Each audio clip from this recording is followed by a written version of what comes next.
So this is mainly to Marta about the refugee situation. You were talking about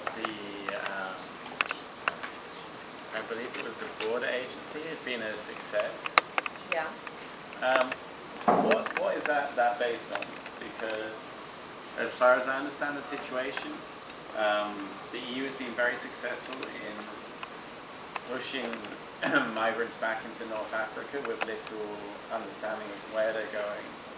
I would even argue that they are breaking international law as far as refugee law. But as you can see, in my presentation, I was specifically focused on one component of the EU migration policy. In fact, my EU has three different policies: migration, asylum, and border management. And I'm dealing mostly with this asylum side, so I'm not specialist in the border management. And what you are asking for is in fact about the return policy. So this is another component, and today we were not discussing it. But still, when I'm giving you the example of some success stories, and I'm saying that this could be Frontex issue, it's not about what Frontex does or do not. It's simply about the fact that the EU managed very quickly,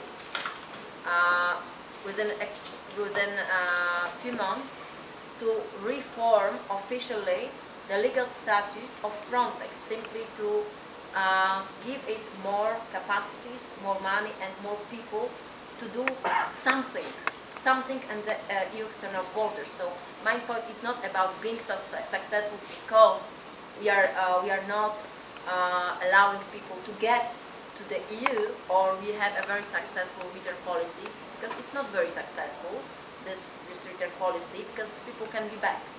The point is that we have to know how, in a short period of time, to change legal basis of key institutions that EU have at its disposal in the field of migration, asylum, and border management policy.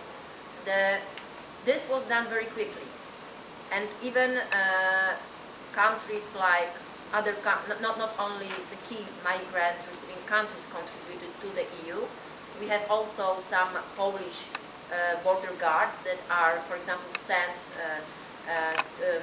temporarily to hotspots in Greece or in Italy, and that are involved in some operations going on in the Mediterranean.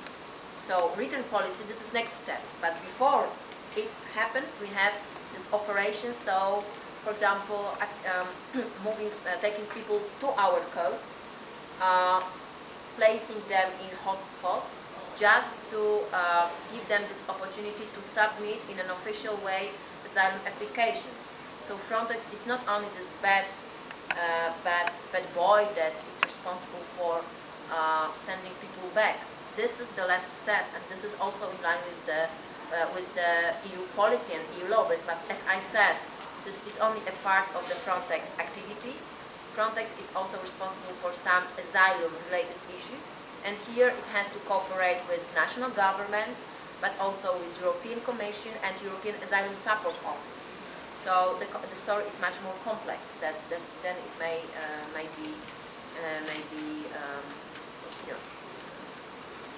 Well, I would like to invite you all to thank our speakers for their excellent presentations and for an informative Q&A.